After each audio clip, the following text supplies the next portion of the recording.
பரமாத்மாவுடைய கருணைக்கு அபயஹஸ்தத்தையும் வரதஹஸ்தத்தையும் அவளுக்கு 2 கையில கமலத்தை கொடுத்துட்டா அதுக்கு தான் மகாலட்சுமின்னு பேர். கருணைக்கு தான் மகாலட்சுமின்னு பேர். அந்த கருணை எங்கிருந்து கிரகிக்கும்னா ஹிருதயத்திலிருந்து தான் கிரகிக்கும். கருணை புத்திபூர்வமா பண்ணவே முடியாது. புத்திபூர்வமா என்ன பண்ணலாம்? அனாலிசிஸ் வேணா பண்ணலாம், இவனுக்கு கொடுக்கலாமா வேண்டாமான்னு யோசனை வேணா பண்ணலாம், கிரிட்டிக்கல் டெசிஷன்ஸ்லாம் வேணா எடுக்கலாம். ஆனால் கம்பஷன் புத்திபூர்வமாக யோஜனை பண்ணிலாம் பண்ண முடியாது. கம்பஷன்ங்கிறது ஹிருதயத்திலேருந்து அப்படி கிரகிச்சு வரும், அவ்வளோதான். அப்புறம் அவனுக்கு போய் அதை பண்ணிவிட வேண்டியது தான். அதை போல் பகவானுடைய வக்ஷஸ்தலத்தில் மகாலட்சுமி இருக்காள் அப்படின்னா என்ன அர்த்தம்னா, பகவானுடைய ஹிருதயத்தில் தான் அந்த கிருப்பை இருக்குது. அந்த ஹிருதயத்திலிருந்து கிரகிக்கிறது அந்த கிருப்பைக்கு தாயார்னு பேர். இன்னைக்கு வா, இன்னைக்கு ஒரு 4 to 5 நீ என்னை பார்க்க வா, உனக்கு வேணா கிருப்பை பண்ணுறேன் அப்படின்னு அப்பாயின்மெண்ட் கொடுத்தா கிருப்பை பண்ண முடியும்? கிருப்பைங்கிறது ஒரு கண்டிஷனல் ஆக்ட் இல்லை. கிருப்பைங்கிறது இன்டெலெக்சுவலாக பண்ணவே முடியாது. நான் வேணா இந்த விஷயத்தை பற்றி இன்னைக்கு டிஸ்கஸ் பண்ணலாம் வா அப்படின்னு வேணா ஒருத்தர் கூப்பிடலாமே தவிர இன்னைக்கு 4 to 5 என்னை பார்க்க வா, வேணும்னா ஐ வில் கிரேஸ் யூ அப்படின்னு சொல்ல முடியுமா? Grace has to emanate. It can't be intellectually done. It is not doing. By the way it is being. Grace can't be done. அதை பண்ண முடியாது. நான் கிருபை செய்யறேன் அப்படின்னு சங்கல்பிச்சுட்டு பண்ண முடியாது. அது பகவான்கிட்ட இருந்து எப்படி ஒரு சமுத்திரத்திலேருந்து ஒரு அலபாட்டுக்கு வந்துட்டே இருக்கோ அது போல் லிமிட்லெஸ்ஸாக அன்கண்டிஷ்னலாக பகவான்கிட்ட இருந்து கிரேஸ்னு ஒன்று நம்மளை நோக்கி வந்துட்டே இருக்கு. அந்த கிருபைக்கு ஒரு ரூபத்தை கொடுத்துட்டா அதுக்கு மகாலட்சுமின்னு பேர். அதனால தான் சுவாமி வேதாந்த தேசிகர் தன்னுடைய தயாசதகத்தில் திருப்பதி பெருமாளுடைய தயையை 100 ஸ்லோகங்களில் கொண்டாடுறார். அந்த கிரேஸ், அந்த தயையை, அதுக்கு தான் தயாசதகம்னு பேர். அதில் சொல்றார், சமஸ்த ஜனனீம் வந்தே சைதன்யஸ்தன்யதாயினீம் ஸ்ரேயசீம் ஸ்ரீனிவாசஸ்ய கருணாமிவ ரூபிணீம். சமஸ்த ஜனனீம் வந்தே, அகிலலோக ஜனனி. நமக்கு மட்டுமா அம்மா? அண்டச்சராச்சரத்துக்கும் அம்மா, பிரம்மருத்ராதிகளுக்கெல்லாம் கூட அம்மா. அப்படிப்பட்ட அகிலலோக ஜனனி. அப்படிப்பட்டவள். அவளுடைய ஸ்வரூபம் எதுனா கருணை மட்டுமே தான். தாயார்னா யாருன்னா கிருபை. கிருபைக்கு ஒரு பர்சானிஃபிகேஷன் தாயார், அவ்வளவுதான். there is grace and grace and grace, nothing else. அதுக்கு தான் தாயார்னு பேர். அவளுக்கு தான் கமலா அப்படின்னு பேர். கமலே கமலாட்ச வல்லபே அப்படின்லாம் சொல்றாரு. அந்த மகாலட்சுமிங்கிறவள் யாருன்னா கருணைக்கு ஒரு ரூபம். அவள் தான் மகாலட்சுமி. அந்த கருணையை வச்சுட்டு தான் லோகத்தை நிர்வாகம் பண்ணணும். லோக நிர்வாகத்துக்கு கருணைங்கிறது ரொம்ப அவசியம். பரமாத்மா லோக நிர்வாகம், நாராயணனா லோக நிர்வாகம் பண்றாருன்னா இந்த கருணையை தள்ளிட்டு அவர் லோக நிர்வாகம் பண்றதா இருந்தா முதல்ல அவரை பண்ண வேண்டியது என்னவா இருக்கும்னா பிரளயத்தை கொண்டு வர வேண்டியதாக தான் இருக்கும். அதுவும் நம்ம அத்தனை பேருடைய தோஷத்தையும் பார்த்துட்டும். ஏன்னா நமக்கும் அடுத்தடுத்து என்ன பண்ண வருதுன்னா தோஷத்தை தவிர இன்னொன்று பண்ணவே வரமாட்டேங்கிறது நமக்கு. அப்போ ஒரு பெரிய அட்மினிஸ்ட்ரேஷன் பண்ணக்கூடியவர், அவருக்கு இந்த க்ஷமை இல்லை அப்படின்னுட்டா இல்லையா, அவரால் நிர்வாகம் பண்ணவே முடியாது. அதனால் நம்ம தோஷங்களை எல்லாம் பார்க்குறதே அவருக்கு ஹிருதயத்தில் பொங்கி பொங்கி கோபம் வரும். அவருக்கு இவனை இப்போவே சிக்ஷை பண்ணி விடலாம், இவனை இப்போவே நரகத்தில் கொண்டு தள்ளலாம் அப்படின்னு கூட தோணும். ஆனால் அந்த மாதிரி கொதிச்சு வர கோபத்துக்கு ஹிருதயத்தில் இருந்து உடனே அதை சமனப்படுத்துறவளே இவள் தான். வேண்டாம் கோச்சுக்காதீங்க, நம்ம குழந்தைகள் தோஷம் பண்ணுறதுங்கிறது குழந்தைகளுடைய சுபாவம் தான். நீங்கள் தான் பொறுத்துக்கணும், நீங்கள் தான் அவளுக்கு கிருபை பண்ணணும். நீங்களே கைவிட்டுட்டா அப்புறம் அவளுக்கு யார் இருக்கா அப்படின்னு உடனே ஹிருதயத்திலிருந்து அந்த கோபத்தை சமனம் பண்ணி இல்லையா ஒரு கூல் பிரீஸா ஒரு கிருபையா நமக்கு அந்த கிருபையை வாங்கி கொடுக்கிறவளே இவள் தான். அந்த கிருபையா பிரவகிக்கிறவளே இவள் தான். அதனால தான் முதல் ஸ்லோகம் அங்கம் ஹரே புலகபூஷணமாஸ்ரயந்தி மிருங்கநேவ முகுளாபரணம் தமாலம் அங்கீகிருதாகில விபூதிரபாங்கலீல மாங்கல்யதாஸ்து மம மங்கள தேவதாய. முதல் ஸ்லோகமே அற்புதமான ஸ்லோகம். மகாலட்சுமியையும் நாராயணனையும் எப்படி பிரித்து பார்க்க முடியும் நம்மளால? ஆரம்பத்திலேயே சொல்லிவிட்டேன், இந்த பிரம்மமும் பிரம்மத்துடைய சக்தியும் இணை பிரியாமல் ஏக தத்துவமாகவே இருக்கு. அதை 2 என்டிட்டியாக பார்க்குற வழக்கமே இல்லை, 2 என்டிட்டி இல்லவும் இல்லை. இதை தான் சுந்தரகாண்டத்தில் சீதையும் சொல்கிறா, எனக்கும் ராமருக்கும் பிரிவு கிடையவே கிடையாது. ராவணா, நீ குழம்பி போகாது. ஏதோ என்ன ராமர்கிட்ட இருந்து பிரிச்சுட்டேன்னு மாறுதட்டிக்காதே. எனக்கும் அவருக்கும் பிரிவுங்கிறதே கிடையாது. நாங்கள் 2 பேரும் ஏக தத்துவம். அனன்யாராகவேனாஹம் பாஸ்கரேண பிரபாயத. சூரியனையும் சூரிய பிரபையையும் பிரிக்க முடியாது இல்லையா? அதை போல என்னையும் ராமரையும் பிரிக்க முடியாது. இதை சீதை தான் சொல்றான்னு நினைச்சுக்க வேண்டாம், பின்னாடி ராமரும் சொல்றாரு இதே விஷயத்தை. அனன்யாகி மயா சீதா பாஸ்கரேண பிரபாயதா. அக்னி பிரவேசம் தாயார் பண்றாளே, அந்த சமயத்துல சமஸ்த தேவதைகளும் வந்து ராமர்கிட்ட முறையிடுறா. அவள் சாட்சாத் மகாலட்சுமி ஆச்சே, நீங்க நாராயணன் ஆச்சே, எதுக்கு அவளுக்கு அக்னி பரீட்சை அப்படின்னு பெருமாள்கிட்ட கேட்கறதே பெருமாள் சொல்றார், இது லோகத்துக்காக ஒரு பரீட்சை, லோகத்துக்கு அவளுடைய பவித்திரத்தையை நிரூபணம் பண்றதுக்காக ஒரு பரீட்சை. நான் வேற அவள் வேற இல்லவே இல்லையே, நானும் அவளும் ஒண்ணுதானே, ஏக தத்துவம் தானே அப்படிங்கிறத ராமரும் திருப்பியும் சொல்றாருங்க. அப்ப ஏக தத்துவமாவே இருக்கிறதா? அதனாலதான் எங்கேயோ இடம் கொடுக்காதபடி அகலுகில்லேன் இறையும் என்று அலர்மேல் மங்கை உரை மார்பா அப்படின்னு சுவாமி நம்மாழ்வாரும் மங்களாசாசனம் பண்றார். ஒரு க்ஷணம் அகலமாட்டேன். ஒரு க்ஷணம்னா ஒரு இறைப்பொழுது, ஈவன் மைன்யூட்டஸ்ட் ஆஃப் ஒரு செகண்ட் கூட பெருமாளை விட்டு இவள் பிரியறதே இல்லை. ஏக தத்துவமா பெருமாளுடைய வக்ஷஸ்தலத்திலேயே விஹரணம் பண்ணிட்டு இருக்கா. அதனாலதான் அங்கம் ஹரே ஹரேஹே அங்கம் அப்படின்னு ஹரியினுடைய அங்கத்துல அதுவும் வக்ஷஸ்தலத்துல சதா வாசம் பண்றான். பெருமாள் எப்படி இருக்கார் பார்க்கறதுக்கு அப்படின்னுட்டா கருணீல வர்ணனா இருக்கார். ஆழிமழை கண்ணா அப்படிதானே பாடுறா ஆண்டாள். ஆழிமழைனா என்ன அர்த்தம்னா நல்ல உருண்டு திரண்ட மேகங்கள். இப்போ எப்படி ஆகாசத்துல தெரியறது, இப்ப சித்த வெளியில போய் பார்த்தேன்னா எப்படி இருக்கு மேகம், இப்படிதானே பெருமாள் இருப்பார். கருணீல வர்ணமா இருப்பார். இந்தீவர ஷியாமன்னு பேர். நீலோத்பல புஷ்பம் பார்த்திருக்கா இல்லையா? இந்தீவர புஷ்பம் கருணி அல்லின்னு சொல்லுவாத. சாயங்கால சந்திரனை பார்த்தா மலரும். அது தாமரை வந்து சூரியனை பார்த்தா மலரும், அல்லி சந்திரனை பார்த்தா மலரும். அந்த அல்லி புஷ்பத்தை பார்த்தேன்னா கருணீல வர்ணமா இருக்கும். லில்லின்னு சொல்லுவாத, அது இந்தீவரம்னு சொல்லுவா. அந்த வர்ணம் தான் பெருமாளுடைய வர்ணம். காயாம்பு வண்ணா அப்படின்னு சொல்லுவா. அப்படி பெருமாள் கருணீல வர்ணமா இருக்கார். பெருமாளுடைய வக்ஷஸ்தலத்துல தாயார் எப்படி இருக்கார்? ஹிரண்ய வர்ணாம் ஹரிணீம். கான்ட்ராஸ்ட்னா இதுதான் ரியல் கான்ட்ராஸ்ட். அது பெருமாள் கருணீல வர்ணமா இருக்கார், தாயார் ஸ்வர்ண ரேக்குக்கு ஜொலிக்கிறார் ஹதயத்துல. இது எப்படி இருக்குன்னு ஆச்சாரியால் சொல்றார். தமாலம், தமாலம்னு ஒரு மரம் இருக்கு, தமால விருட்சம்னு பேர் அதுக்கு. அந்த தமால விருட்சம் பெருமாளும் இங்கெல்லாம் பார்க்க கிடைக்கிறது இல்லை. நமக்கு பிருந்தாவனம் போன்ற திவ்ய தேசங்கள்ல தமால விருட்சம் பார்க்கலாம். தமாலம் எப்படி இருக்கும்னா கருணீல வர்ணமா இருக்கும். அந்த தமால விருட்சத்துல பூக்கிற புஷ்பங்களை பார்த்தா எப்படி இருக்கும்னா ஸ்வர்ணமயமா இருக்கும். அது தங்கரேக்கு தங்க வர்ணத்துக்கு இருக்கும். அது பெருமாள் கருணீல வர்ணமா இருக்கிறதுனால தமாலம் போல இருக்கார். பெருமாளுடைய வக்ஷஸ்தலத்துல பிரகாசிக்கக்கூடிய தாயார் அந்த தமால விருட்சத்துல பூத்த ஸ்வர்ணமயமான புஷ்பத்தை போல இருக்கா. அதுல அவளுடைய கண் என்ன பண்றது? பிருங்காங்கனேவ முகுலாபரணம் தமாலம். பிருங்காங்கனேவ, பிருங்கம்னா வண்டுன்னு அர்த்தம் இல்லையா? அந்த ஒரு கருவண்டு அங்க வந்து அந்த ஒரு புஷ்பத்தை மொக்கிறத போல தாயாருடைய கண்கள் படபடபடபடன்னு அடிச்சுக்கிறது. அங்கீகிருதா கில விபூதிர அபாங்கலீல அபாங்கலீல. அந்த கண்கள் என்ன பண்றது? மேலையும் கீழையும் கீழையும் மேலையும் போயிட்டு வந்துட்டு இருக்கு. இது எப்படி இருக்குன்னா ஒரு வண்டு சஞ்சாரம் பண்றத போல இருக்கு. ஏன் இப்படி கீழையும் மேலையும் கீழையும் போயிட்டு வந்துட்டு இருக்கு? இப்போ தாயாரோட கண்கள் இப்படி படபடன்னு அடிச்சுக்கிறது இல்லையா? இதனால என்ன ஆகுதுன்னா அங்கம் ஹரேஹே புலகபூஷணம் ஆஸ்ரயந்தி. பெருமாளுக்கு மேனி சிலிர்த்து காணப்படுறது.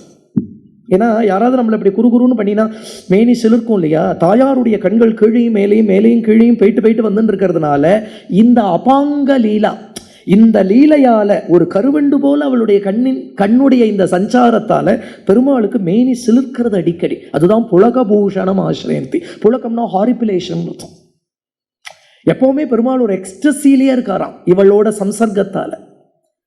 அப்போ ஒரு கேள்வி வருது, எதுக்கு கீழே மேலே இவளுடைய கண்கள் போயிட்டு வருதுன்னா அது கருணையால போயிட்டு வருதுங்கிறார். அதுதான் அபாங்க லீலா. அபாங்கம்னா கிருபையால பார்க்கிற ஒரு பார்வைக்கு அபாங்கம்னு வரும். அது ஒரு ஜீவனை பார்த்து மட்டும் இல்லை, எந்தெந்த ஜீவன் திருப்பதியில போய் ஸ்ரீனிவாச பெருமாள் முன்னாடி நிற்கிறதோ இத்தனை ஜீவன்களையும் அவ என்ன பண்றான்னா தான் ஒரு தடவை பார்ப்பா. தாம் பார்த்துட்டு பெருமாளை ஒரு தடவை பார்த்து கட்டாட்சம் பண்ணுங்கன்னு சொல்லுவா. அப்போ ஒரு ஜீவனையும் தான் ஒரு தடவை பார்த்து அந்த ஜீவனுடைய சமஸ்த கிளேசங்களையும் கல்மஷங்களையும் போக்கி அப்புறம் பெருமாளை ஒரு தடவை பார்த்து நீங்கள் ஒரு தடவை நான் கட்டாட்சம் பண்ணுங்கன்னு சொல்றதுக்காக பெருமாளையும் ஒரு பார்வை பார்க்கறதுனால இப்படி ஒவ்வொரு ஜீவனையும் தான் ஒரு கட்டாட்சம் பெருமாளை பார்த்து கட்டாட்சம் பண்ணுங்கன்னு ஒரு ரெக்வெஸ்ட். இதுக்கு புருஷகாரம்னு பேர் ஸ்ரீ வைஷ்ணவ சம்பிரதாயத்தில். புருஷகாரம்னா என்ன அர்த்தம் அப்படின்னுட்டா ஒரு ஜீவனையும் கட்டாட்சம் பண்ணும்படியா பெருமாள் கிட்டக்க பரிந்துரைத்தல்னு பேர். இந்த பரிந்துரைக்கிறதுக்கு புருஷகாரம்னு பேர். அப்போ முதல்ல புருஷகாரம்ன்றதுக்கு இவன் யோக்கியமா இருக்கணும். அதனால இவன் எத்தனை அழிச்சாட்டியம் பண்ணிட்டு போய் நிற்பானோ அவனுடைய சமஸ்த கல்மஷங்களையும் தன் கட்டாட்சத்தால போக்கி அவனை கிளென்ஸ் பண்ணி அதுக்கப்புறம் பெருமாளை பார்த்து பார்த்தேளா அவன் எவ்வளோ சமத்தா இருக்காம பார்த்தேளா அவனுக்கு கிருப்பை பண்ணுங்க அப்படின்னு பெருமாளை பார்த்து ஒரு புருஷகாரம் பண்றதுனால இப்படி ஒவ்வொரு ஜீவனுக்கும் தான் ஒரு கட்டாட்சம் பெருமாளை பார்த்து கட்டாட்சம், தான் ஒரு கட்டாட்சம் பெருமாளை பார்த்து கட்டாட்சம் பண்ணுங்கன்னு ஒரு பிரேரணை இப்படி மேலையும் கீழையும் மேலையும் போயிட்டு வருதுதான் பிருங்காங்க நேவ முகுலாபரணம். இவ்வளோ ஆழ்ந்த அர்த்தமுடைய ஸ்லோகங்கள் இதெல்லாம். அங்கீகிருதாகில விபூதிர் அபாங்கலீல. இந்த கடாட்சத்தால என்ன பண்றானா அவளுடைய ஒரு கட்டாட்சம் தான் இந்த அண்டச்சராச்சரத்தினுடைய சமஸ்த விபூதிகளுக்கும் காரணம். அதனாலதான் மகாலட்சுமி அஷ்டோத்திரத்திலேயே முதல் நாமா பிரகிருத்தியை நமஹ. பிரகிருத்தின்னு இப்ப எதெல்லாம் நம்ம பார்க்கிறோமோ இது அத்தனையும் அவள். இந்த பிரகிருத்தியில அண்டச்சராச்சரமும் இந்த பிரகிருதிக்கு உட்பட்டது தான். இந்த அண்டச்சராச்சரத்துல என்னென்ன வைபவங்கள் என்னென்ன விபூதி பார்க்கிறோமோ இது அத்தனையும் அவளுடைய ஒரு கட்டாட்ச லேசத்துல வந்தது தான். இந்த கட்டாட்சத்துல இவள் பண்ற விளையாட்டு ஒரு கருவண்டு ரீங்காரம் பண்றத போல இருக்கு. அந்த கட்டாட்சத்தால் அந்த அபாங்க லீலையால என்ன ஆகுதுன்னா பெருமாளுக்கு மேனிசில் இருக்கிறது. அந்த சமயத்துல நம்ம போய் நின்னோன்னு வச்சுக்கோங்க, ஒரு ஹாரிபிலேட்டடா பெருமாள் ஒரு எக்ஸைட்டடா இருக்கிற சமயத்துல பெருமாள் முன்னாடி போய் நின்றுட்டு பிரபு இது எனக்கு கிருப பண்ணப்படாதா அப்படின்னு கேட்ட மாத்திரத்துல இந்த எக்ஸ்டசிலேயே பெருமாள் என்ன பண்ற கேட்டதெல்லாம் கொடுத்து விடுறாதான். புரியுறதோ? எவ்வளோ பெரிய விஷயம் பாருங்க. அதாவது அவளுடைய சம்சர்க்கத்தால தான் கிருப பண்ணணுங்கிற சங்கல்பமே பெருமாளுக்கு வருது. இது தத்துவம். ஆனால் இதை காவிய ரசத்தோட ஆச்சாரியால் கொடுக்குறா. அவளுடைய கண்கள் ஜீவனை பார்த்து கிருப பண்றது, பெருமாளை பார்த்து கிருப பண்ணுங்கன்னு சொல்றது. இப்படி கருவண்டு போல அவளுடைய கண்கள் படபடபடான்னு அடிச்சுக்கிறதே அவருக்கு மேனி சிலிர்க்கிறது. அந்த எக்ஸ்டசியில பெருமாள் நம்ம போய் நிக்கிறத நம்ம இந்த கிருபைக்கு யோக்கியமா இல்லையாங்கிறதெல்லாம் பார்க்காம நம்ம கேட்டதை அந்த எக்ஸ்டசியிலே தூக்கி கொடுத்து விடுறார். வாங்கிட்டு போ. ஏன்னா அவர் ஒரு எக்ஸ்டசியில் இருக்கார். அந்த எக்ஸ்டசிக்கு காரணம் இவள் கட்டாட்சம், இவளுடைய கண்களால் பண்ணக்கூடிய கட்டாட்சம். என்ன அற்புதமான விஷயம் பத்தேளோது. அந்த திவ்ய தம்பதியினுடைய இது பரமஸ்ருங்கார ரசத்தை கொண்டு இந்த இடத்துல ஆச்சரியமா எடுத்துண்டு தாயார் பெருமாளுடைய ஐக்கிய தத்துவத்தையும் சொல்லி அவ ரெண்டு பேரும் சேர்ந்து நமக்கு எப்படி கிருப பண்றா அப்படிங்கிறத இந்த ஸ்லோகத்தில் ஆச்சாரியால் நமக்கு அனுபவிக்கிறார். மாங்கல்யதாஸ்து மம மங்கள தேவதாயா. மாங்கல்யம்னா சர்வ மங்களங்களும்னு அர்த்தம். அப்படி சர்வ மங்களங்களும் உன்னுடைய கட்டாட்சத்தால எனக்கு லபிக்கட்டும் அப்படின்னு முதல் ஸ்லோகமே. இந்த கனகதாராவை பூர்த்தி பண்ணின உடனேயே ஒரு பெரிய கனக வருஷம் வந்தது அப்படின்னு சொல்லுவா. அதுவும் சத்தியம்தான். ஆனால் கனக வருஷம் வந்ததுனால மட்டுமே அப்புறம் அந்த இடத்துல சமிருத்தி வந்துடுதுன்னு சொல்ல முடியாது. நேற்றுக்கே நான் சொன்னேன், சமிருத்திக்கு காரணம் கிருப்பை, சமிருத்திக்கு காரணம் மெட்டீரியல் பொசஷன் இல்லை. மெட்டீரியல் பொசஷனா அது ஒரு நாள் காணாம போயிடும். ஆனா புரந்தரதாசர் அழகா சொல்றார், ஒரு சில இடங்கள்ல மகாலட்சுமி நித்தியவாசம் பண்றா. நித்தியவாசம்னா என்ன அர்த்தம்? அவாத்துல கஜானா ரொம்பியே இருக்கும்னு அர்த்தமா? அப்படி இல்லை. நித்தியவாசம் பண்றான்னா என்ன அர்த்தம்னா அவாத்துல எப்பவும் திருப்தி இருந்துட்டே இருக்கும். அவாத்துல சமிருத்திங்கிறது திருப்தி தான், சாந்தி தான் சமிருத்தி. அதுதான் நிஜமான பொசஷன். அதைத்தான் ஆண்டாள் நீங்காத செல்வம் நிறைந்தேலோர் எம்பாவாயின்னு பாடுறா. நீங்காத செல்வம் எது அப்படின்னுட்டா கணக்கம் இல்லை, வஸ்து வாகனம் இல்லை. நீங்காத செல்வம்ங்கிறது ஹிருதயம் நிறைஞ்சிருக்கிறது. அது யாருக்கு நிறைஞ்சிருக்கும்னா புரந்தரதாசர் சொல்றார், அத்தித்தகளதே பக்தர மனயலி நித்திய மகோத்சவ நித்திய சுமங்கல ಸತ್ಯವತೋರುದ ಸಜ್ಜನ ಮನೆಯಲಿ ಸಿದ್ಧತಿ ಹೊಳೆಯುವ ಬುತ್ತೊಳಿ ಬೊಂಬೆ ಭಾಗ್ಯದ ಲಕ್ಷ್ಮೀ ಬಾರಮ್ಮ. அத்தித்தகளதே பக்தர மனையலி. பாக்கி இடத்துல எல்லாம் மகாலட்சுமி போனா அவளுக்கு எத்தனை புண்ணியமோ அவ்வளோ நாள் அவகிட்ட இருந்துட்டு கிளம்பிடுவா. செல்வம் அப்படின்னா என்ன அர்த்தம்னா செல்வோம்னு அர்த்தம். அது ஏன் வருது செல்வம்னு? அதுக்கு ஏன் பேருனா ஏதோ நான் வந்துட்டு இப்பவே கிளம்பிவிடுவேன், அப்படின்னு சொல்லிகிட்டே வரதுனால தான் அதுக்கு செல்வம்னே பேர். ஆனால் புண்ணியவசாத்து ஒரு சில பேர்கிட்ட போறா, அவாகிட்ட எல்லாம் அவ புண்ணிய பலத்துக்கு தக்க இருந்துட்டு கிளம்பிடுவா. ஆனா பக்தாளுடைய கிரகத்துல நித்தியவாசம் பண்றா. அத்தித்தகளதே அப்படின்னா இங்க அங்க நகராமல் அர்த்தம். அங்க இங்க நகராமல் அத்தித்தகளதே பக்தரமனையலி நித்திய மகோத்சவ நித்திய சுமங்கல. அங்க சதா மங்களங்கள் இருந்துட்டே இருக்கு, சதா க்ஷேமம் இருந்துட்டு இருக்கு. ஒரு பரம பாகவதனுடைய கிரகத்துல போய் பார்த்தேன்னா ராதா கல்யாண வைபவம் இல்லையா, சீதா கல்யாண வைபவம் பவனஜ ஸ்துதி பாத்திர பவன சரித்திர ரவி சோமவர நேத்ர ரமணீய காத்திர சீதா கல்யாண. என் கல்யாணத்துக்கு மாவிளை தோரணம் கட்டினாதான் கல்யாணமா? மண்டபம் மாத்தாதான் கல்யாணமா? கேட்ரிங் சொன்னாதான் கல்யாணமா? அதெல்லாம் ஈவெண்ட்னு பேர், கல்யாணம்னு பேர் இல்லை. அதுக்கெல்லாம் யாரோ வாங்கோ நீங்க வந்தது ரொம்ப சந்தோஷம் அப்படி சொல்றதுக்கு அவனுக்கு பர் ஹவருக்கு 1000 rupees. இது என்ன கூத்து இதெல்லாம்? அப்புறம் திரும்பி வரத்தே யாரோ ஒருத்தர் ரொம்ப சந்தோஷம் நீங்க வந்தது அப்படின்னு தாம்பூல போய் கொடுப்பா. இவாளுக்கும் அந்த கல்யாணத்துக்கும் சம்பந்தமே இருக்காது. இதெல்லாம் தான் லட்சங்கள்ல. இதுக்குதான் கல்யாணம்னு பேரு. இன்னைக்கு இதுவா கல்யாணம்? அப்புறம் 2 மாசத்துல பார்த்துட்டா அப்புறம் சந்தி சிரிக்கிறது இந்த கல்யாணம் இன்னைக்கு நடக்கிறது. ஏன்னா அது கல்யாணமா நடக்கல, ஈவெண்டா நடந்தது. அது கல்யாணம்ங்கிற சப்தத்துக்கு என்னன்னா 2 பேரும் ஜோடி சேர்ந்து போட்டோ எடுத்துக்கிறதுக்கு கல்யாணம்னு பேர் இல்லை. கல்யாணம்னா மங்களம்னு அர்த்தம், கல்யாணம்னா ஸ்ரேயஸ்ன்னு அர்த்தம். கல்யாணம்ங்கிறது இகத்துக்குன்னு நினைச்சுக்காதீங்கோ. வாழறபடி வாழ்ந்துட்டா கை கோத்துண்டு வைகுண்டத்துக்கே போயிடலாம். தியாகராஜரும் தியாகராஜருடைய பத்னி போல இருந்துட்டா, ஜெயதேவர் பத்மாவதியை போல இருந்துட்டா, ஏகநாதருடைய பத்னியை போல இருந்துட்டா, கூரத்தாழ்வாருடைய பத்னியை போல இருந்துட்டா இல்லையா? கை கோத்துண்டு இங்கேயும் பக்தி பண்ணலாம், கை கோத்துண்டு மோட்சமும் வேடலாம். கல்யாணம்ங்கிறதுக்கு அதுதானே அர்த்தம்.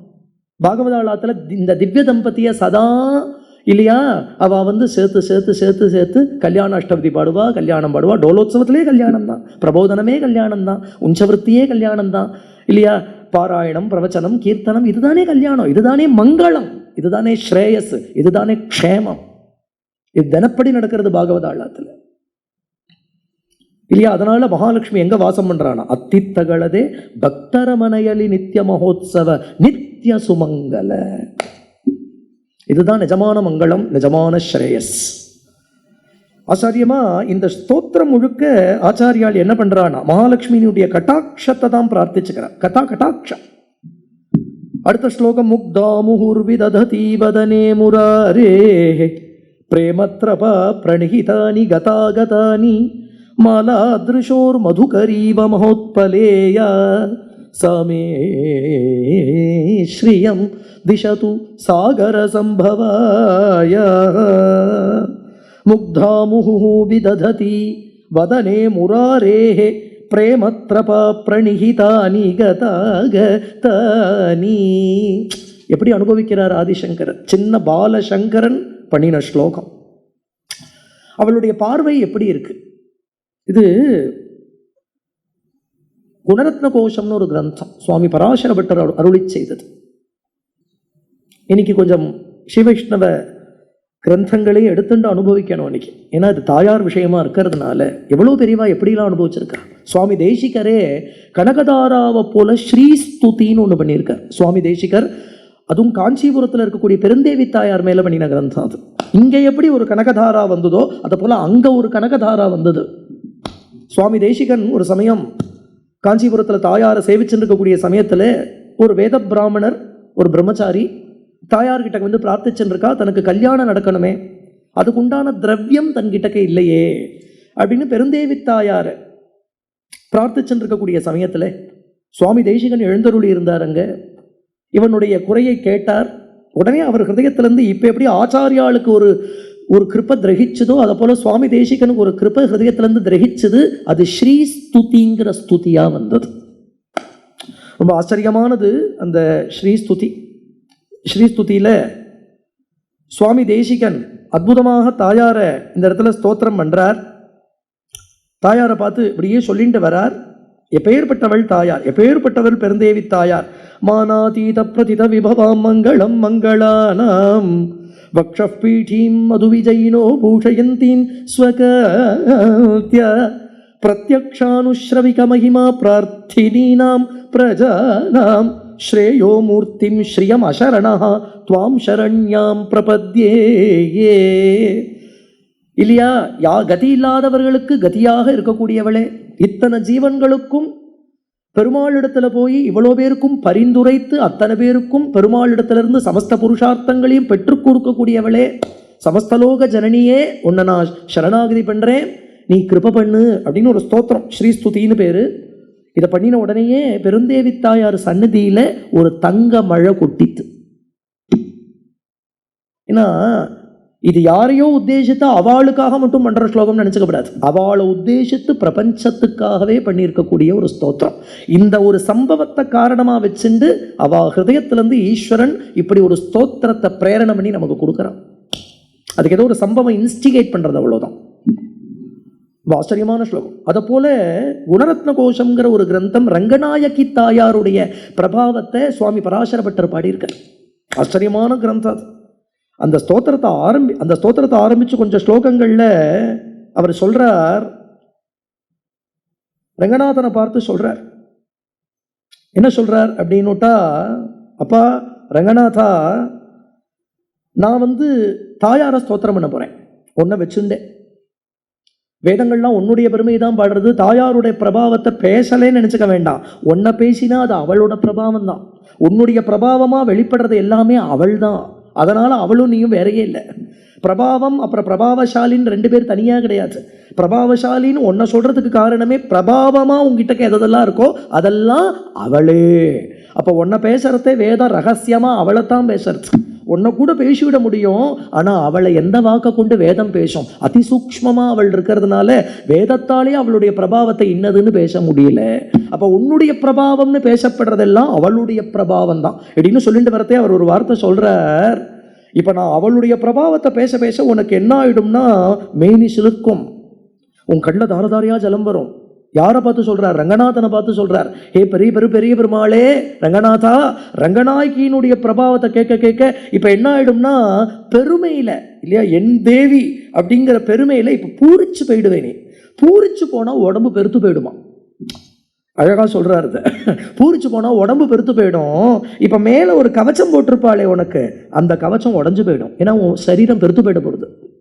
எதனால? தாயார் பிரபாவத்தை நான் சொல்ல கேட்டு உன்னுடைய சரீரம் பெருத்து போயிடும். அதனால இந்த கவச்சம் மட்டும் இல்ல, அதுக்கப்புறம் எத்தனை கவச்சம் போட்டாலும் பூரிப்புல அடுத்தடுத்த ஸ்லோகங்களை நான் சொல்லிண்டே வரக்கூடிய சமயத்துல தாயார் பிரபாவத்தை கேட்டு கேட்டு கேட்டு நீ பூரிச்சு போய் நீ இதுல ஒரு 100 ஸ்லோகம் பண்ண போறேன்னா நீ ஒரு 100 கவச்சம் ரெடி பண்ணி வச்சுக்கோ. ஏன்னா சரீரம் பெருத்து போய் பூரிப்புல அத்தனை கவச்சமும் உடஞ்சு போக போறது நிச்சயம். அதுல முதல் ஸ்லோகத்துல எடுக்கிறார், ஸ்ரீ சமஸ்த சிதசித் விதானம் வியசனம் ஹரேஹே அங்கீகாரிபிஹி ஆலோகைஹி சார்த்தயந்தி கிருதோஞ்சலிஹி. அந்த மகாலட்சுமிக்கு நமஸ்காரம், அந்த ரங்கநாயகி தாயாருக்கு, அந்த பெரிய பிராட்டியாருக்கு நமஸ்காரம். எந்த பெரிய பிராட்டியார் அப்படின்னா, இங்க சொல்றார் இந்த குணரத்ன கோஷத்துல, பெருமாள் இவ்வளவு பெரிய லோகத்தை சிருஷ்டி பண்றார், நாராயணன் சிருஷ்டி பண்றார். சிருஷ்டி பண்றதே பார்த்து பார்த்து சிருஷ்டி பண்ணணுமோ இல்லையோ? பரபிரம்ம சிருஷ்டி பண்றது, பரபிரம்ம சிருஷ்டி பண்றச்சே அது என்ன பண்றதுன்னா, இது சித்து அது அச்சித்து, இதெல்லாம் சரம் இது அச்சரம், அதில் அதாவது மூவபிள் இம்மூவபிள்னு சொல்றது, அதுதான் சரம் அச்சரம். சராச்சரம் தானே இந்த பிரபஞ்சத்துக்கே பேர். மூவபிள் அண்ட் இம்மூவபிள் இது ரெண்டும் சேர்ந்து தானே சராச்சரம். அப்ப எந்தெந்த ஜீவனை அச்சரமா சிருஷ்டி பண்ணணும், எந்தெந்த ஜீவனை சரமா சிருஷ்டி பண்ணணும் அப்படின்னு அவாவாளுடைய பூர்வ கர்மாவை அனுசரித்து அந்தந்த ஜீவனை அப்படி எப்படி சிருஷ்டி பண்ணிட்டு சிருஷ்டியை பூர்ணமாக பண்ணி முடிச்சு விட்டார். நமக்கு ஒன்றும் இல்லை, ஒரு சின்ன கிளாசிஃபிகேஷன் பண்ணி நம்ம ஆஃபீஸில் ஏதோ ஒரு டேட்டா ப்ரெசென்ட் பண்ண வேண்டியிருக்குன்னா அதுக்கு தலை சுற்றுறது நமக்கு. நான் சொல்கிறது புரியுறதா உங்களுக்கு? ஏதோ ஒரு 10 ஸ்லைடு பண்ணிட்டு வா அப்படின்னு நம்ம ஆஃபீஸில் பவர் பாயிண்டில் பண்ணிட்டு வா அப்படின்னா அதுக்கே இருக்கிற டேட்டாவை எல்லாம் கலெக்ட் பண்ணி இல்லையா, அப்புறம் அதெல்லாம் ஒழுங்காக செக்ரிகேட் பண்ணி, அப்புறம் இயர் வைஸ் டேட்டா, அப்புறம் நம்ம டார்கெட் என்ன, இந்த கிராஃப் என்ன, இதை பண்ணி முடிக்கிறதுக்குள்ள அவன் இந்த 1 மாதம் எடுத்துப்பான். அதுக்கு அவர் அதை ப்ரெசென்ட் பண்ணிட்டு வந்தால் ஏதோ ரொம்ப பெரிய காரியம் பண்ணிட்டு வந்ததா தோன்றதே. ஒரு எறும்புலேருந்து ஆரம்பித்து பிரம்மா பரியந்தம் இருக்கிற இத்தனை ஜீவன்களுடைய கர்மாவையும் அனுசரித்து அந்தந்த ஜீவனை அததுவா அடுத்த சிருஷ்டியில் பண்ணணும்னா இது எப்பேற்பட்ட காரியம். ஆனால் இன்னி வரைக்கும் இந்த டேட்டா ரிமைன்ஸ் அன்பயஸ்ட். நம்ம ஒரு டேட்டாவை கரெக்டாகவே அதை ஃபீடு பண்ணுவோம். அப்புறம் என்ன ஆகும்னா அதை கரெக்ட் பண்ணுறதுக்கு ஒருத்தன் உட்காந்துருப்பாங்க, அவனுக்கு சம்பளம். அதாவது நீ தப்பு பண்ணுறதுக்கு ஒரு சம்பளம், தப்பு திருத்துறதுக்கு ஒரு சம்பளம் இல்லையா? நம்ம கிருத்திரிமம் சிருஷ்டியில் ஏதாவது இப்படி ஒரு கிருத்திரிமத்தை பார்க்க முடியுமா? இது வரைக்கும் பகவானுக்கு ஒரு சலிப்பு வந்தது, அலுப்பு வந்தது. அதனால் பகவான் இந்த ப்ராசஸை டெலிகேட் பண்ணினார், இன்னொருத்தருக்கு கிடையவே கிடையாது. தலைகீழாக போயிடும் எல்லாம். இன்னி வரைக்கும் அத்தனையும் பகவானே நடத்திட்டு போகிறோம், அதுதான் ஒரு அழகு. ஆனால் அதில் இந்த சிஸ்டத்தில் இன்னி வரைக்கும் ஒரு பயஸ் வந்ததா கிடையவே கிடையாது. இல்லைன்னா பிரபஞ்சம் எல்லாம் தலைகீழாக போயிடும். இவ்வளோ பெரிய காரியத்தை பண்ணினா நமக்கு ஒரு ஸ்ட்ரெஸ் வரும் இல்லையா? இவ்வளோ பெரிய காரியத்தை பெருமாள் பண்ணுறாரு, அப்போ அவருக்கு இதில் ஒரு விதமான களைப்பு வரதான். இது இந்த ஸ்லோகத்தில் சொல்கிறார். அந்த களைப்பு பெருமாள் எப்படி போக்கிக்கிறார் அப்படின்னுட்டா, இவ்வளவு பெரிய சிருஷ்டியை பண்ணி முடிச்சுட்டு தாயார ஒரு பார்வை பார்ப்பாராம், ரங்கநாயகி தாயார.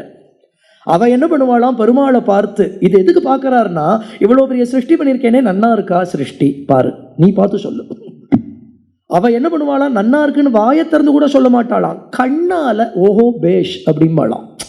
அந்த கண்ணால அவளுடைய ஒரு அங்கீகாரம் கிடைக்கிறதாம். எதுக்கு?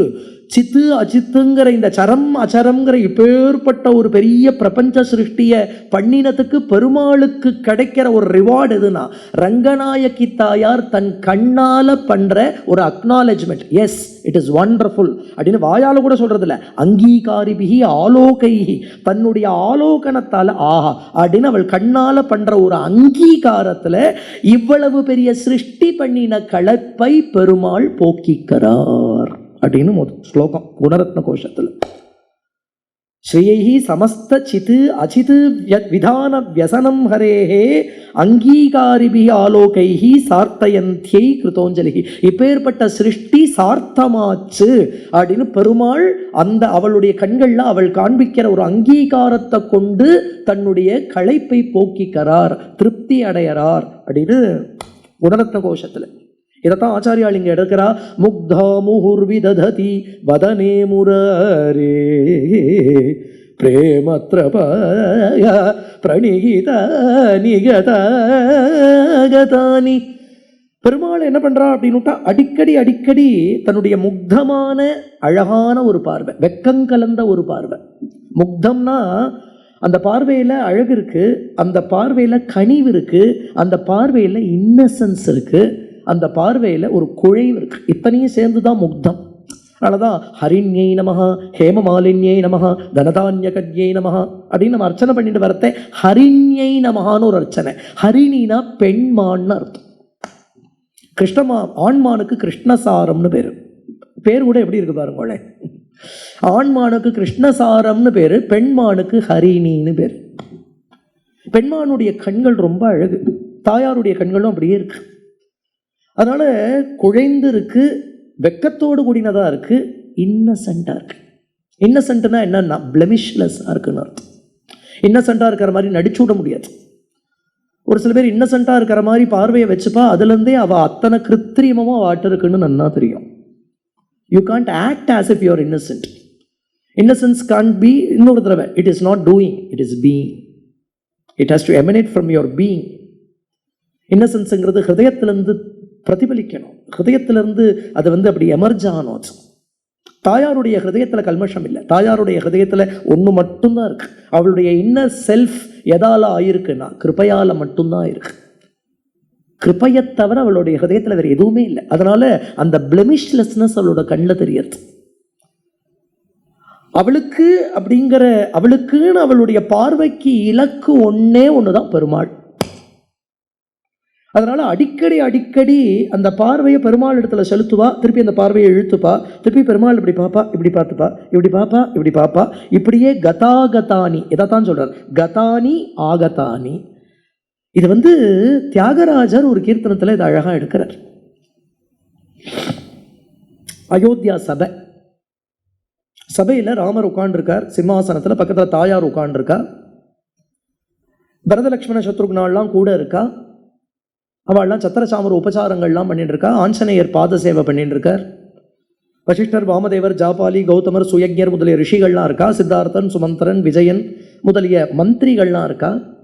ராணிகள்லாம், அயோத்தி ராஜ மாதாக்கள்லாம் இருக்கா, அயோத்தியா பிரஜைகள்லாம் இருக்கா. இப்படி ஒரு சதஸ். தாயாருக்கோ அப்படின்னுட்டா அடிக்கடி பெருமாளை பார்த்துட்டே இருக்கணும். முக்தா முஹு விதததி வதனே முராரேஹே வதனே பிரேமத்ரபா பிரணிகிதானி கதாகதானி. பிரேமையோட லஜ்ஜையோட கூட அடிக்கடி பெருமாளுடைய முகத்தை பார்க்கறதும், பார்வையை திருப்பிக்கிறதும், திருப்பியும் பார்க்கறதும், திருப்பியும் திருப்பிக்கிறதும், இதுதான் கதாகதானி. ஆனா எல்லாரும் முன்னாடி வெறிக்க அப்படி பார்க்க முடியாது. அப்படி பார்த்தாலும் நன்னா இருக்காது இல்லையா? பிரேமையோட லஜ்ஜையோட குழைவோட அந்த பார்வை அடிக்கடி பெருமாளுடைய முகத்துல போய் மொச்சுட்டு திருப்பி வருது. அது ஒரு வண்டு போல, பெருமாளுடைய முகம் தாமரை போலன்னா இது ஒரு வண்டு போல மொச்சுட்டு திருப்பி வருது. அதுதான் கதாகதானி. ஆனா எல்லாரும் முன்னாடி இந்த நாள் மாதிரி எல்லாரும் முன்னாடி இப்படி பார்க்குற வழக்கம் கிடையாது. ஆனா அவளுக்கும் அடிக்கடி ராமரை பார்த்துட்டே இருக்கணும். எப்படிதான் பார்க்கறா? இதை தியாகராஜர் சொல்றார். தள தள மனுமுக కళకలిగిన సీత కులు కూచునోర కన్నులను జూచే నిన్ను కనగన రుచిర. என்ன அற்புதமான கீர்த்தனம் அதெல்லாம். இதில் ரொம்ப பிட்டி என்னன்னா, இதுக்கு அர்த்தம் தெரியாமே பஞ்சரத்னமும் பாடி முடிச்சு விடுவா. அது 2-3 ஜென்ரேஷனா இப்படியே அர்த்தம் தெரியாமையே ஏதோ வராளியில் ஒரு பாட்டு, அவ்வளோதான் தெரியும் அவளுக்கு. இது என்னதான் சொல்லியிருக்கார் தியாகராஜர், இதில் எந்த அனுபவத்தை தான் கொட்டியிருக்கார். அதனாலேயே இப்போ ஒரு 40 பேர் உட்காந்து இங்கே இந்த சபாவில் உட்காந்து ஏதோ யாரோ ஒருத்தர் பாடினா ஏதோ அப்படியே தாளம் போட்டுண்டு அப்புறம் பார்த்தும் பார்க்காம எங்கேயோ பராக்கு பார்த்துட்டு ஒரு கச்சேரி நடக்கிறது. காரணம் என்னன்னா, இதனுடைய யதார்த்தம் பிடிபடலை. ஒரு என்டர்டெயின்மெண்ட்டுங்கிற லெவலுக்கு மட்டுமே சங்கீதம் இருந்து கொடுத்து அதை தாண்டி என்லைட்டன்மெண்ட்டுங்கிற நிலைக்கு அதை எடுத்துட்டும் போகலை. எடுத்துட்டு போகலைன்னா அது அப்படிதான் இருக்கு. நம்ம சித்தத்தை அங்கே எடுத்துட்டு போகல. ஏதோ இன்னைக்கு வராளி ரொம்ப நல்லா இருந்தது, கனகன ருச்சிரா பாடியிருக்காரு, மாமோ மீனாட்சி பாடியிருக்கலாம் அப்படின்னு ஏதோ பேசின்னு போயிடுவா. உனக்கு ரொம்ப கனகன ருச்சிரா பிடிபட்டு கொடுத்தோம் ரொம்ப. இங்கே என்ன பாவம் சொல்றார்? ஆக்சுவலி இந்த பாவம் பிடிபட்டதுன்னா இங்கே எப்படியே கண்ண முடியும்னு தியானத்தில் உட்காந்து விடலாம். அதுக்கப்புறம் இந்த சபா விட்டு எழுந்து கூட போக வேண்டும். அவர் சொல்றார், சீத்தை பக்கத்தில் உட்காந்துருக்கா, இப்போ ராமரை பார்க்கணும். எப்படி பார்க்கறது? இத்தனை பேர் இருக்கா, இப்படி வெறிக்க பார்க்க முடியாது. ஆனால் அவளுக்கோ அடிக்கடி பிரபுடைய முகாரவிந்தத்தை அந்த லாவண்யத்தை பார்த்துட்டே இருக்கணும். அப்போ என்ன பண்ணுறாளாம்? சீத குலு கூச்சுனோர கண்ணுலனு, அந்த வராளியோட அழகெல்லாம் அங்கே வந்துவிடும் அந்த இடத்துல. குலு குச்சு, சீத குலு குச்சு அப்படின்னா என்ன அர்த்தம்னா, இந்த ஆபரணத்தை இப்படி சரி பண்ணிக்கிற மாதிரி, இந்த நெத்திச்சூட்டியை சரி பண்ணிக்கிற மாதிரி, இந்த சூரிய பிரபை சந்திரபிரபையை சரி பண்ணிக்கிற மாதிரி, இந்த கேசபாரத்தை சரி பண்ணிக்கிற மாதிரி, இப்படியே பண்ணிக்கிறத இப்படி ஓர கண்ணில் அப்படி பார்ப்பலாம். சீத குலு கூச்சுனோர அந்த கண்ணோட டிராவலை சொல்லுவாருங்க. இதுதான் முக்தா முகுர் விதததி வதனே முரரே பிரேமத்ரபா பிரணிகிதானி கதாகதானி. இப்படிப்பட்ட இந்த பார்வைகள் எப்படி இருக்குன்னா, மாலாதிருஷோஹோ, இந்த பார்வைகளை ஒரு மாலையா கட்டிவிடலாம். எத்தனை தடவை இவளுடைய பார்வை இப்படி எப்படியும் போயிட்டு வந்ததோ, அந்த பிரேமையோடு கூடின அந்த இன்னசென்ஸோட அந்த பிளமிஷ்லெஸ்னஸோட அத்தனை அன்கண்டிஷனல் லவ்வோட இருக்கக்கூடிய இந்த ஒரு பார்வையும் சேர்த்து ஒரு மாலை கட்டிவிட்டா அந்த மாலையோட முராரி சோபிக்கிறாரா. மாலா திருஷோஹோ மாலா. புரியர்? திருஷோஹோனா இந்த பார்வையினுடைய இந்த லஜ்ஜையோட இந்த பார்வை எத்தனை தடவை கதாகதானி டிராவல் பண்ணிட்டு வந்திருக்கோம். பெருமாள்கிட்ட போறது வருது, பெருமாள்கிட்ட போறது வருது. அப்படிங்கிற திருஷோஹோ மாலா மதுகரீவ மகோத்பலேயா. உத்பல பத்திரம் போல. அதனாலதான் ஒரு இடத்துல சுந்தரகாண்டத்தில் கூட உத்பல பத்ராட்சின்னு பேர் வரும். உத்பலம்னா நீலோத்பலம். நீலோத்பல புஷ்பம் போன்ற கண்களை உடையவளா இருக்கக்கூடிய அவளுடைய கண்களால் அவள் பெருமாளை பார்த்த அந்த ஒவ்வொரு பார்வையும் ஒரு உட்பல புஷ்பத்துல கட்டின மாலை போல பெருமாள் கிட்டக்க சோபிக்கிறது. சாமி ஸ்ரீயோ, அப்படிப்பட்ட பார்வையால என்ன ஒரு பார்வை பார்க்கப்படாதா? பிஷது சாகர சம்பவாயா, சாகர சம்பவாயா, க்ஷீராப்தி புத்திரி, அமிர்தாப்தி புத்திரி, பார்க்கடலில் உதித்தவளேன்னு அர்த்தம். அமிர்தாப்தினா அமிர்த சாகரத்துல உதித்தவளே, சாகர சம்பவாயா, அமிர்தாப்தி புத்திரி, இப்படிலாம் பல இடங்கள்ல அப்படி சொல்லிட்டு வருவர். மேலே இங்கோ ஆச்சரியமா சொல்றார் கனகதாரா ஸ்லோகத்துல,